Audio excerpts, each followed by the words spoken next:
guardando sus mandamientos. Si guardares mis mandamientos, permaneceréis en mi amor, así como yo he guardado los mandamientos de mi Padre y permanezco en su amor. Juan 15:10.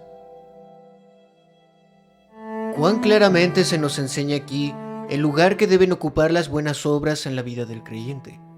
Cristo, como el Hijo amado, estaba en el amor del Padre y guardó sus mandamientos, y por lo tanto permaneció en el amor. Así también el creyente recibe a Cristo sin obras y está en él, pero al guardar los mandamientos permanece en el amor. Cuando el pecador busca acercarse a Cristo por las obras, la voz del Evangelio resuena, no por obras. Pero una vez que está en Cristo, para que la carne no abuse de la frase no por obras, el Evangelio alza su voz con la misma fuerza y dice, creados en Cristo Jesús para buenas obras. Para el pecador que está separado de Cristo, las obras pueden ser su mayor obstáculo, impidiéndole la unión con el Salvador. Para el creyente en Cristo, las obras son fortaleza y bendición, pues por ellas se perfecciona la fe, se consolida la unión con Cristo y el alma se afirma y se arraiga más profundamente en el amor de Dios. El que me ama guardará mi palabra, y mi Padre lo amará. Si guardáis mis mandamientos, permaneceréis en mi amor. La conexión entre guardar los mandamientos y permanecer en el amor de Cristo se comprende fácilmente, porque nuestra unión con Jesucristo no es cuestión de intelecto ni de sentimientos, sino una verdadera unión vital de corazón y vida. La vida santa de Jesús, con sus sentimientos y disposición, se nos transmite por el Espíritu Santo. El llamado del creyente es a pensar, sentir y querer exactamente lo que Jesús pensó, sintió y quiso. Desea ser partícipe no solo de la gracia, sino también de la santidad de su Señor. O mejor dicho, entiende que la santidad es la mayor belleza de la gracia. Vivir la vida de Cristo significa para el creyente verdadero liberarse del egoísmo. Para él, la voluntad de Cristo es el único camino hacia la libertad de la esclavitud de su propia voluntad malvada. Para el ignorante o perezoso, existe una gran diferencia entre las promesas y los mandamientos de las Escrituras, y considera las primeras como su consuelo y su sustento, pero no le preocupan mucho los mandamientos. Pero para el creyente que realmente busca permanecer en el amor de Cristo, los mandamientos son preciosos. Al igual que las promesas, los mandamientos son la revelación del amor divino y guían hacia una experiencia más profunda de la vida divina, porque son benditas ayudas en el camino hacia una unión más estrecha con el Señor. El creyente ve cómo la armonía de su voluntad con la de Cristo es uno de los elementos principales de su comunión con Él. La voluntad es la facultad central, tanto en el ser divino como en el humano. La voluntad de Dios es el poder que gobierna todo el mundo moral, así como el natural. ¿Cómo podría haber comunión con Dios sin deleitarse en su voluntad?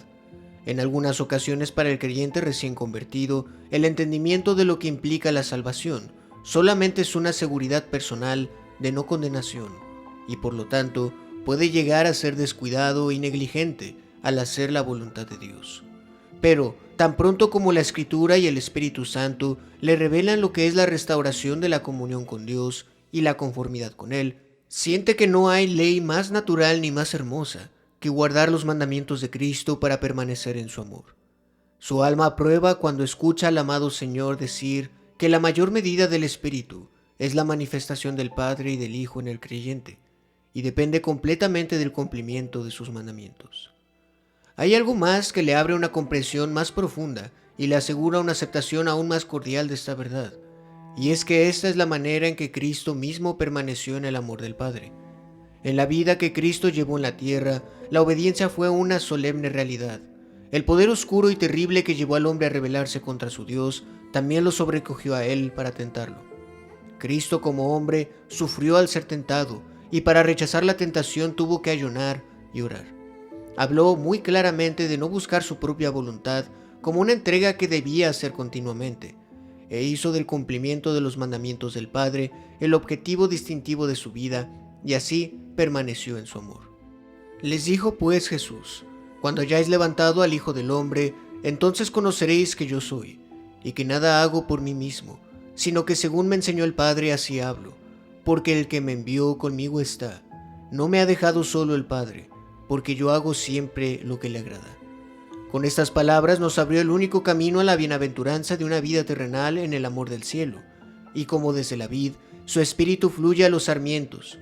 Este cumplimiento de los mandamientos es uno de los elementos más seguros y elevados de la vida que él inspira. Creyente, si quieres permanecer en Jesús, procura guardar sus mandamientos, pero guárdalos en sinceridad.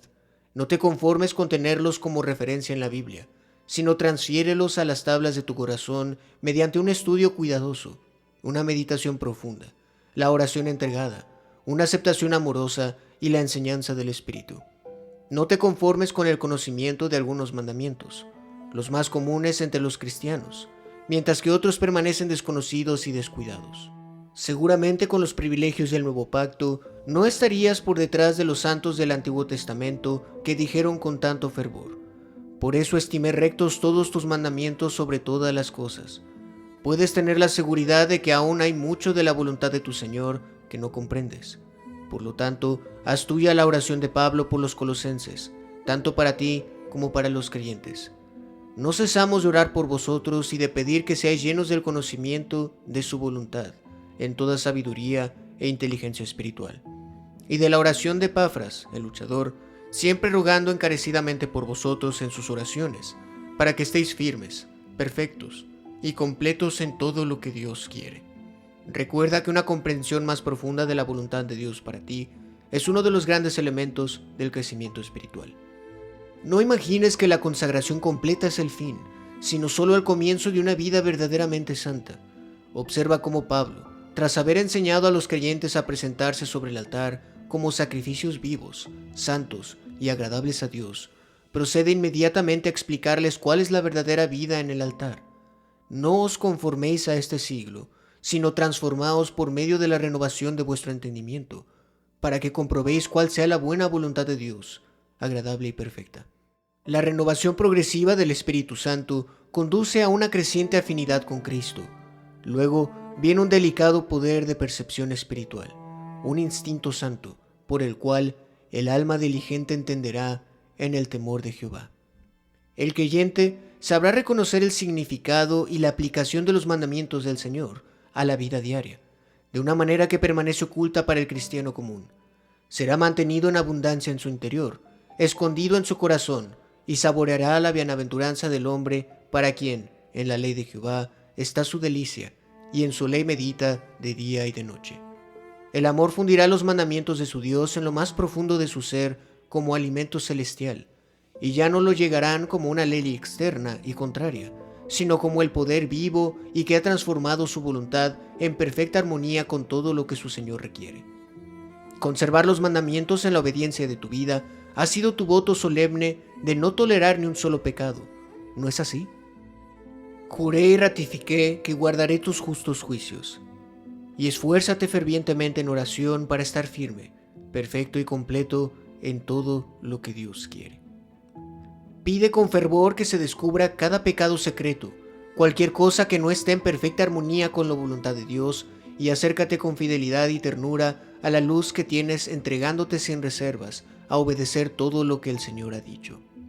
Cuando Israel hizo este voto, todo lo que Jehová ha dicho haremos, y haremos todas las cosas que Jehová ha dicho y obedeceremos, fue solo para romperlo demasiado pronto. Debes cuidarte de la desobediencia, incluso en las cosas pequeñas, porque la desobediencia embota la conciencia, oscurece el alma y apaga nuestras energías espirituales. Por lo tanto, guarda los mandamientos de Cristo con obediencia implícita y sé un soldado que solo actúa bajo las órdenes del comandante. El nuevo pacto da la gracia para hacer el voto, pero también para cumplirlo. Y les daré un corazón y un espíritu nuevo pondré dentro de ellos, y quitaré el corazón de piedra de en medio de su carne, y les daré un corazón de carne, para que anden en mis ordenanzas y guarden mis decretos, y los cumplan, y me sean por pueblo, y yo sea a ellos por Dios. Pero si por un instante los mandamientos te parecen gravosos, recuerda de dónde provienen. Piensa que son los mandamientos de aquel que te ama, son todo su amor, y provienen de su amor y conducen a su amor. Cada vez que te entregas a observar los mandamientos y cada vez que estás dispuesto a un nuevo sacrificio por obedecerlos, eres conducido a una unión más profunda con la voluntad, el espíritu y el amor del Salvador. Recibirás una doble recompensa, una entrada más plena en el misterio de su amor y una mayor conformidad con su propia vida bendita. Y por último, aprenderás a valorar estas palabras como uno de tus tesoros más preciados. Si guardáis mis mandamientos, permaneceréis en mi amor, así como yo he guardado los mandamientos de mi Padre y permanezco en su amor. Gracias por acompañarnos en este espacio en donde estaremos meditando en la palabra de Dios por medio de los escritos y enseñanzas de hombres que el Señor ha usado a lo largo de la historia. Te invitamos a seguir esta serie de enseñanzas todos los jueves, aquí en nuestro canal de YouTube, en donde buscamos seguir creciendo en nuestra vida cristiana y el conocimiento de Cristo.